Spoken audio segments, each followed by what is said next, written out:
A young man, Victor, with a pessimistic expression and a scraped face, is facing a major problem.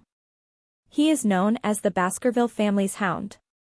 On a beautiful full moon night, Victor was framed and falsely accused of uniting with the Demon Clan, which resulted in his imminent death by guillotine execution. Two executioners prepared to end his life, but at the moment of his death, Victor had an epiphany and decided if he were to live again, he would not live as a hound. In a room, a baby with a strange and heavy body was discovered, and it was later revealed that this baby was Victor, who had regressed to his infancy. The head of the Baskerville family, Hugo Lou Baskerville, was searching for a special baby in the room and discovered Victor. Despite his initial disappointment with the other babies, he ordered the officers to move Victor to the Cradle of Swords. The backstory of the Hound, Victor Baskerville, is revealed. He was born into an illegitimate family and grew up in a harsh environment. His daily life involved dirty work such as killing and gathering information for the Baskerville family, with the goal of elevating them to become one of the 7 great families. After the war against demons ended and humans emerged victorious, Victor, despite being hailed a hero, was sentenced to death by the Baskerville family. This was because he possessed valuable information. In the present, Victor seeks revenge against Hugo and his family, but with a body that can only roll over, he is powerless. He yearns to become stronger, and his chance comes in the form of the trial of the Cradle of Swords. The test is brutal, with numerous swords ready to tear apart the children's bodies. The sword maze must be navigated before entering the sluice sticks to test their gift. It is said that the sluice stakes turn the children's bodies into iron, but not all are able to endure the process. Before reaching the sluice, they must first pass through the spiral wall of swords. He had failed to pass the river Styx effect in the past, but this time he was determined to conquer the sluice Styx, enduring countless injuries in the process. As he persisted, the guardians above the sluice grew worried when he didn't emerge after 7 minutes. Hugo, who witnessed this, was surprised and picked up Victor, who had white eyes and a battered body. Hugo was even more amazed when he saw Victor's strong teeth, which he had sharpened in secret. Next, we'll delve into Victor's past when he was 8 years old. Despite being a genius, his family considered him ordinary. At 20 years old, he started taking on various operations such as assassination, espionage, and conquest.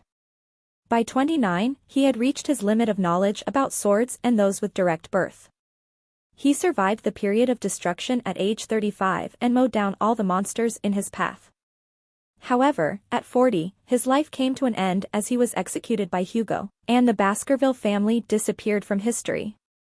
In the present, Victor successfully absorbed the sluice sticks and rolled over the area.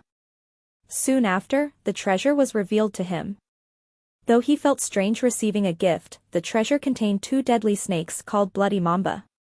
Victor realized that the domestic was starting to reduce the number of actors by killing the babies in the room. Naturally, Victor couldn't allow the snakes to harm anyone and he quickly strangled them both with his bare hands, his face contorted with disgust. The next day, all the servants were astonished to find the baby sleeping peacefully beside the slain snakes. It was only later revealed that it was the doing of the immature Hound, 8 times Vickers Jr. As Victor grew into a handsome adult with a strong build, he, along with Victor and others, was taught how to infuse mana into swords. Those who couldn't do it were considered beginners, while those who could infuse a little mana were called sword experts. When the sword emitted an aura-like fluid, it was called the sword graduator, and those who could concentrate on the air were known as sword masters. The teacher even mentioned that Victor was incredibly talented, and that he had only ever taught one other student who had mastered hundreds of assignments. This gifted student was sure to make the clan leader proud. However, Victor's success made the 3 double brothers, Highborough, Middleborough, and Loughborough, extremely envious. They referred to Hugo Lou Baskerville's trident in his former life, and it was they who had blackened his name in front of the family. The 3 halves aimed to prove that the rumor about Victor holding his breath for 7 minutes on the sluice sticks was true, indicating he had an exceptional physique. One of the halves covered Victor's mouth and nose for over 7 minutes and vowed to eat his croquette if Victor could survive for 3 minutes, without breathing. Victor accepted the challenge and surprised the 3 fellows, who were horrified by his ability to survive without air. One of them tried to let go, but his indicator cutlet was missing. Victor, with a fierce look, revealed that he only took a pledge, and asked the others to calm down as the crack could be healed easily. However, Vicar stopped him and disrespected Hai, who stabbed a cutter into Vicar's stomach but found that it left no scratch. Vicar explained that the power within Baskerville is not age-dependent, and with a minatory look, broke Hai's hand and hit his mouth until it bled. Middle tried to help but was demurred by Vicar in the face until it jabbered. Vicar was still not satisfied and asked the three fellows to choose who should leave from then. Similarly, Victor sought to inflict further suffering upon the three binary brothers by giving them a cutter and forcing them to fight, with the winner being allowed to leave the place. The two binary brothers immediately chose Lo as their fighter, and the three of them were soon battling it out in the room. Meanwhile, Vicar stood outside the door, amused by the commotion and laughing heartily as he watched the scene unfold. In the meantime, John Barrymore, a servant of the Baskerville clan, had informed Hugo about a feud with the Further clan over the ruby mine. The Further clan claimed that the ruby was in their territory, which delighted Hugo as it presented an opportunity for him to negotiate. In the next report, it was revealed that youthful Master Victor had ranked first in the written test, which was to be conducted in the coming 5 days. Barrymore also mentioned an important commodity that was involved in a fight between youthful masters at the children's castle recently, but no one was hurt. The three fellows suffered severe injuries and received adequate treatment to start recovering, but their hierarchy has been greatly impacted. Hugo was perplexed as to how the close-knit binary brothers could turn on each other. When questioned by Barrymore, it was revealed that Vicar was responsible for their injuries. Upon hearing this, Hugo was taken aback and summoned Vicar to his chambers for an explanation. Hugo asked Vicar if he was the culprit responsible for the feud. Victor is questioned by Hugo about his involvement in the injuries sustained by the three fellows. Victor denies any wrongdoing, claiming his innocence due to his age. Hugo explains that despite the three fellows forgiving him, there is still a divide between them due to his conduct. Hugo then shares a story about a nun who forgave him, but he saw forgiveness as weakness. Hugo is impressed with Victor's understanding of the Baskerville family's aphorism, that strength is justice but weakness is a sin.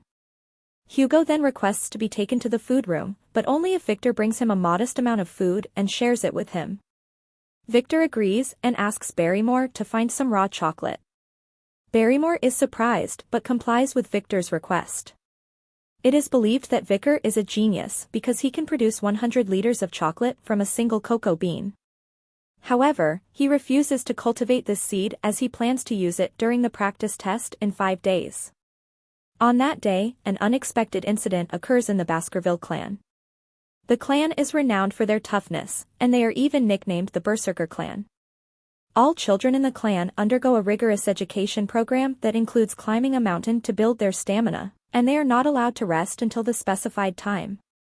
They also sleep with satanic courses to acclimatize themselves to harsh terrain. When they turn 18, they face a challenging survival practice test on the mountain La Rouge at Lenore. This mountain is infested with satanic beasts captured at the borders of their home. We are also introduced to a teacher named Pavlov who explains that the upcoming test will last for a month. He instructs all the young Nimrods to fight against the satanic brutes, and encourages them to remember the following rules. First, they will be awarded 10 points if they successfully save someone's life, and 30 points if they do so without being seriously injured. They can earn 50 points for defeating other young masters, 70 points for surviving a hunt against the satanic brutes, and finally 90 points if they manage to achieve all of the aforementioned conditions. Additionally, they can earn colophons, which will be counted as coins and will further boost their points. On the other hand, if they don't earn any points, they will die. Before the test commences, Pavlov warns them not to leave the designated area, as many dangerous parts of Mount La Rouge remain unexplored. Pavlov, the guiding educator, also assigned guardian knights for the 1-month survival test. These knights would closely monitor the Nimrods during the test. Among the Nimrods was Vicar, who had impressed them all with his surprise dive and perfect score on the written test. The Nimrods were curious to see if the rumors were true, so they targeted Vicar to gain points. After a lengthy explanation, Pavlov rang the bell, signaling the start of the test. The Nimrods dispersed, some looking for places to hide, while others went after Vicar.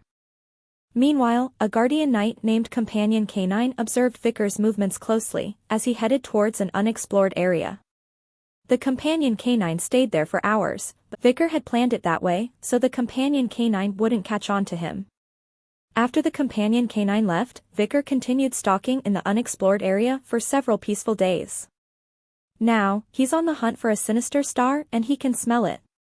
Following the scent, he comes face to face with a monstrous creature known as a hellhound, a scout who feeds on the world's hellfire. When Vicar was 18, he couldn't defeat this beast, but now he's learned how to handle them. The starving hellhound attacks Vicar, but he's prepared. He knows that the monster can only move straight and struggles to change direction. This knowledge helps him avoid the creature's attacks by dropping his body. Another weakness that Vicar discovers is that the hellhound can't cross the swash, even though it's not that deep. Vicar tests this theory by splashing water in front of the monster, causing it to jump around as if trying to avoid the water. While dodging the monster's attacks, Vicar throws a poisoned chocolate bar into its mouth. Within seconds, the hellhound falls ill and is defeated. Vicar then focuses his energy on the monster's core, absorbing its energy to strengthen himself. Victor was eager to witness Hugo's reaction as he faced an 8-year-old boy carrying a hellhound. With this accomplishment, Victor could secure his position in the practice test and choose a gift of his choice. He had a particular gift in mind, one that would allow him to take revenge on Hugo. As the test neared its end, Victor aimed to decapitate the monster. However, several hellhounds appeared, seeking vengeance. This made Victor more agitated as he had planned to kill not just one, but numerous hellhounds. Suddenly, Victor sensed something strange. The hellhounds did not attack him. Despite their ferocity, they held back because a more intimidating figure, a 3-headed canine named Serbia, appeared behind Victor. Upon seeing this, Vicar was truly shocked. How could this monster be here? Wasn't its habitat on the 7th ridge? And why had it descended to this region? As he gazed upon the injured 3-headed canine named Cerberus, Vicar deduced that it must have been chased by someone, possibly a member of the barbarian lineage. Realizing his luck, Vicar decided to take advantage of the situation and kill the wounded monster. With a high rank in sword chops and his body strengthened by the swash sticks, Vicar felt confident that he could defeat Cerberus. After preparing himself, he launched an attack on the monster.